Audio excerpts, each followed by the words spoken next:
अस्सलामुअलैकुम, आप देख रहे हैं 39 न्यूज़। नजर डालते हैं आज की न्यूज़ पर।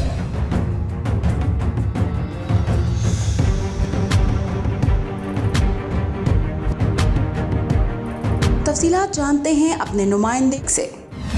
जी, थाना शादरा के इलाका वंडाला रोड मेन बाजार में ग्रीन प्लस फार्मेसी पर दिन दिहाड़े डकैती की वारदात रूनुमा हुई।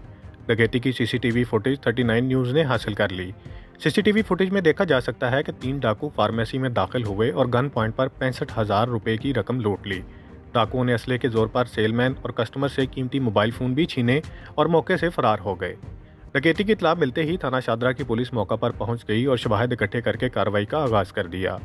इस मौका पर शहरियों ने आईजी पंजाब से अपील की कि नाअहल एसएचओ को फिलफौर ओहदे से हटाया जाए और इलाके में बढ़ती हुई डकैती की वारदातों पर काबू पाने के लिए लाया अमल तैयार किया जाए। फिदा मोहम्मद फिदा, bureau chief, 39 news HD, Lahore. अहम इश्यूज हों या मुल्की और गैर मुल्की शख्सियात की प्रेस कॉन्फ्रेंसेस,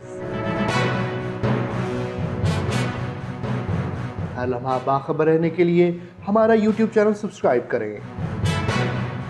बावसूख ज़राए से मुसद्दिक़ा खबरों, तज्ज़ियों और तबसरों से मुस्तफ़ीद होने के लिए अभी हमारी वेबसाइट को विजिट कीजिए। इसके साथ साथ आप हमें फेसबुक पर लाइक और फॉलो भी कर सकते हैं। इसके अलावा हर टाइम ओवरसीज पाकिस्तानियों के हालात और मसाइल के हल को जानने के लिए हमारी ऐप भी डाउनलोड कर सकते हैं। हम कर रहे हैं आपको हर लम्हा बाखबर, क्योंकि है 39 न्यूज़ पर आपका एतबार।